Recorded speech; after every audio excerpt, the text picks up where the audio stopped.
The immune system has an amazing ability for the body to heal itself. Let's take a look at T cells and their role in cell-mediated immunity. In particular, let's focus on helper T cells and unique T cell receptors that interact with MHC class II molecules. Let's also discuss how these helper T cells are activated to provide protection against invading pathogens. There are two types of T cells, helper T cells, HTCs, and cytotoxic T cells, CTCs. HTCs are identified by a CD4 protein displayed on the plasma membrane, whereas CTCs display a CD8 protein. Another marker found attached to the plasma membrane is the MHC marker, Major Histocompatibility Complex.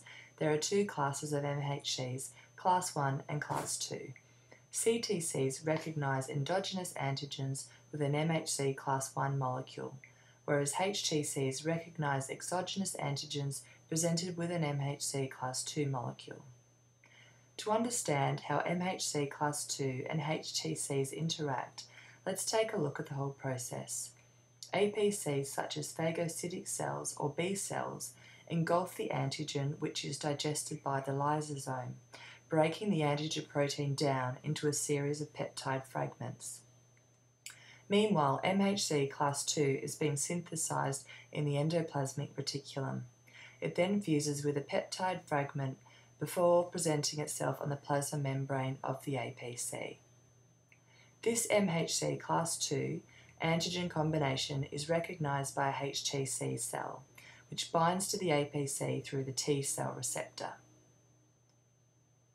The CD4 marker on the T cell also binds to the APC, recognizing the MHC class II marker. This first signal alone isn't enough to activate the T cell. This is where co-stimulation comes into play. A series of molecules already on the surface of the T cell bind with the APC, the strongest one being the CD28 on the T cell connecting with CD80 on the APC. The second signal activates the HTC.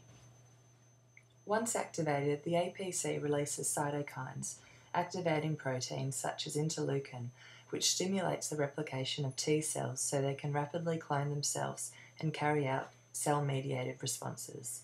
These T cells differentiate into memory T cells and effector T cells, Th1 and Th2. In summary, the activation of T cells occurs when antigen-presenting cells phagocytose an antigen and complete the process of activating two signals, the first provided by the MHC2 peptide binding with the T receptor, and the second by co-stimulation of proteins binding to T cell receptors. So it's easy to see these cells play a central role in adaptive immunity.